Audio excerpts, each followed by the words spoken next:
Just 6 months ago, Kevyn Orr came to Detroit with an 18-month timetable and a Herculean task. As Detroit's emergency manager, he was hired to get the city back on the road to economic stability. In the first third of his tenure, Orr has been a sometimes controversial figure, dealing with pensions, a bankruptcy filing, and the possible sale of city assets. With 1 year to go, what does Orr think he has accomplished? And what does he have left to do? Join us for a live Detroit 2020 special.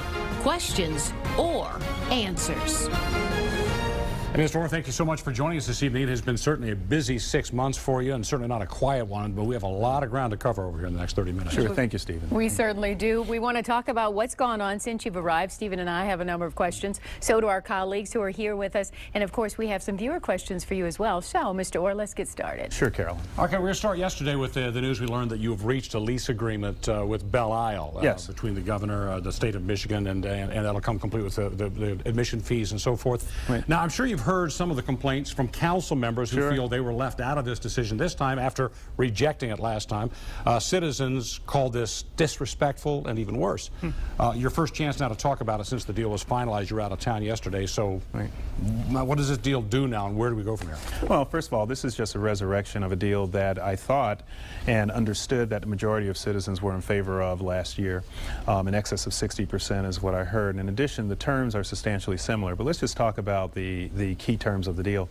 The deal takes a minimum of $6 million off of our spend as a city, which we don't have, and that's maintaining the city and maintaining the park annually at our level. Actually, it's probably more in the neighborhood of somewhere in excess of $6 million to maintain it the way it should be maintained. In addition, it obligates the state to make certain capital improvements that we couldn't have. So if you were just to use simple math and put over the first term of the lease, which is 30 years, you know, $6 million on average in terms of maintenance spend plus 30 years, that's $180 million of obligation that the city gets out from under. It raises the standard of the park.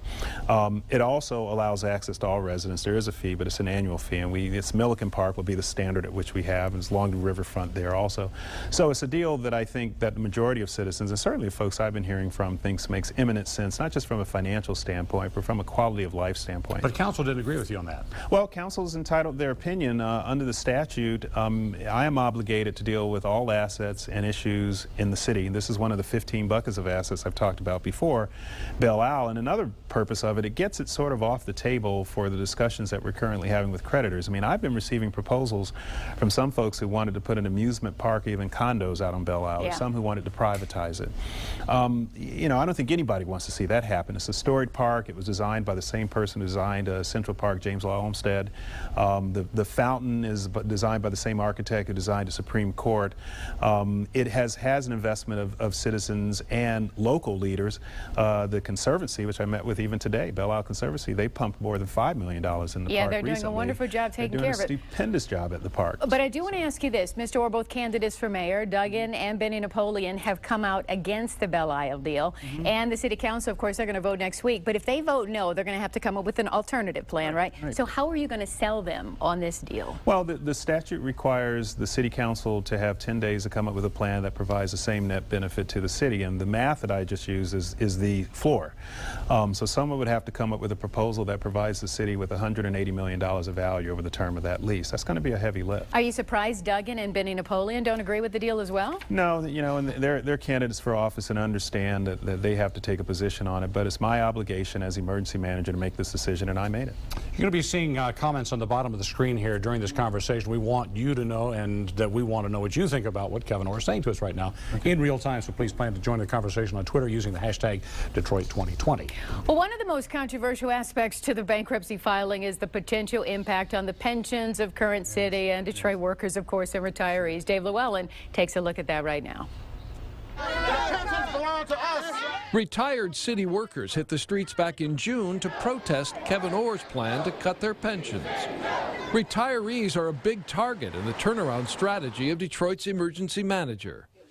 That's because unfunded pension liabilities and the cost of the retired workers' health care accounts for nearly half of the city's $18 billion deficit.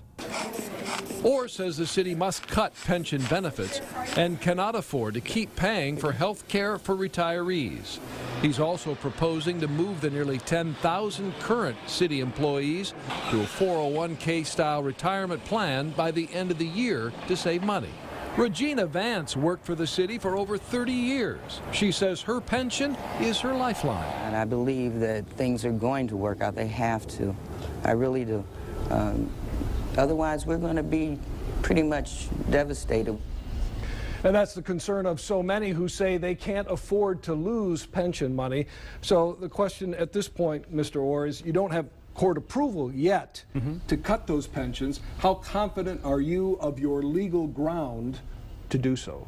Well, no, I think I'm highly confident of our legal ground. I mean, as I said before, the issue of federal supremacy under bankruptcy law over state law has been fairly well established in a number of different fora. In fact, I actually talked to one of the representatives of one of the retirees, and they conceded to me that they believe that we have the better part of that argument. If you don't win, though, what's the plan B given that unfunded liability? Well, there are two unfunded liabilities. Let's put healthcare aside, the $5.7 billion, still with the $3.5 of unfunded pension obligation. Here again, we're just talking about the unfunded portion. We're not talking about abolishing pensions.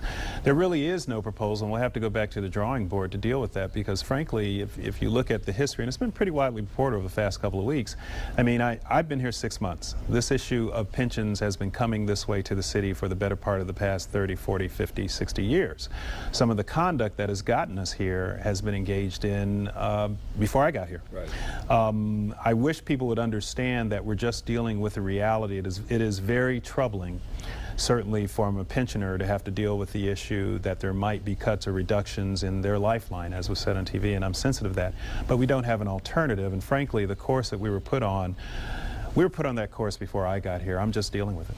Okay, Mr. Orr, I want you to do me one favor, though. We're the Take Action for You station. A lot of people come up to us and say, I'm going to lose my house. You know what I mean? I'm the sole breadwinner. What am I going to do? Look in this camera right here. Tell some of those retirees, what's your message to them when they ask us, what are we to do? Well, my message to those retirees is, first of all, I'm highly empathetic and sympathetic to you. It's not lost on me that there are individual tragedies that may occur as this process, and I'm sympathetic, but I didn't do this. This has been done over a number of years. Some of the practices that probably some of you who are retirees weren't even aware of that was engaged in by some of the trustees of your funds are proving to be very improvident and, in fact, reckless, if not worse. We have to address it. If we don't, for instance, if the pension funds were to continue paying based upon current rates and current behavior, you're not going to have a pension in the year 2023, 2024, 2027. If you pay them at rates, it's not just the pensioners who are septuagenarians or octogenarians now. What do you say to that 40-year-old worker, 50-year-old worker who you are paying out of the pension fund now? We're going to have to adjust your pension because that's the reality of the situation. You will have a pension of a kind, but the decisions that were made in terms of the investments, the decisions, the control, the management, they were made by your compatriots. Right. Okay? So bottom line, get ready to hurt, and it's going to hurt a lot of people. Oh, I don't know how it's going to hurt others, but it's not going to be necessarily easy for everyone. Absolutely. That's for sure. You say pension of a kind. Are you talking about a percentage of what they're expecting now? Well, that's the discussion that we're trying to have now with the retiree committee. If you recall, Stephen, we asked for a retiree committee to have someone to negotiate with. We asked some of the unions initially if they would, and they said they wouldn't. So we asked for a retiree committee. Some of them are on that committee, and we're having those negotiations. But the discussions that we've had, now done this several different ways. We have the Gabriel Roeder report, we have the Milliman report off of Gabriel Roeder, we have the Milliman standalone report, we have the IG and AG report, we have the news reports out of some of the print media that have come out. We have a lot of discussion about where we are, and there's one common theme with that, which is whatever your expectation was, whoever was in control at that time did things that put it in a situation that we can't meet those expectations now. Gotcha. We're going to have to leave that topic right now.